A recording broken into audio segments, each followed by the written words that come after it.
नाज़रीन, रानीपुर में 1 महीनो अॻु रूरल हेल्थ सेंटर अस्पताल में गलत इलाज सबब मासूम ॿार जी हालत ख़राब थी वई हुई, जंहिंजी सेहत में अञा ताईं को सुधारो नाहे अची सघियो। बालक जा वारिस सरापा एहतजाज पिणियल आहिनि। वधीक तफ़सील ॾिसूं था।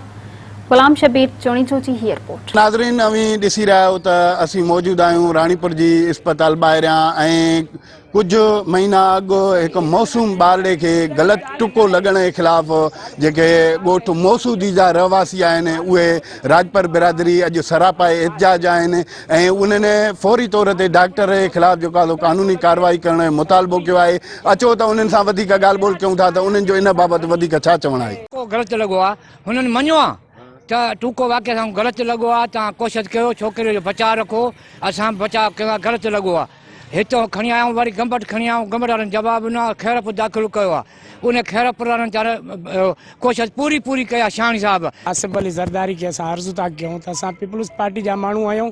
हिन रानीपुर वारनि टुको अमेरिका खां आया आहिनि, टुका किथां बि आया आहिनि, कहिड़ी बि जॻह तां ग़लति सम्झो इंजेक्शन लॻायो वियो आहे रग में। DC साहब इंक्वायरी रखी, उन इंक्वायरीअ जो कुझु बि न थियो। DHO साहब वटि आई इंक्वायरी, कुझु बि न थियो। त ये रानीपुर जा जेके डॉक्टर आहिनि, टुकनि वारी टीम खे महिरबानी करे गिरफ़्तार कयो वञे। इंजेक्शन कयो, टुको खून छोकिरे पंहिंजो जेको सॼो निकिरी वियो।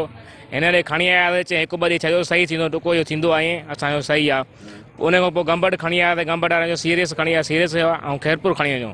खैरपुर वारनि चवंदा कराची खणी वञो। उन खां पोइ हींअर आया त बाबा छोकिरे सां हीअ हालत आहे, चई मुंहिंजो कमु न वञे, तव्हां पाण ॼण वञी, मां छा कयां। 2-3 चकर हींअर मुराद अली शाह खे अपील था कयूं, असां इंसाफ़ कयूं। सिंध मुराद अली शाह ॿार सां टुको लॻो आहे ग़लति, असां उन ख़िलाफ़ एहतजाज कयो आहे। असां इंसाफ़ थिए, असांजे ॿार खे इंसाफ़ मिले, असां इलाज कराए थकिजी पिया आहियूं। असांखे हल तल जेको बि बकरी माल मता खपाए, मासूम ॿार सां इलाज करायो आहे। असांखे मतलब का शइ न आहे जो असां खपाए हुनजो इलाज करायूं। महिरबानी करे असां इलाज बि करायो वञे, असांखे इंसाफ़ मिले।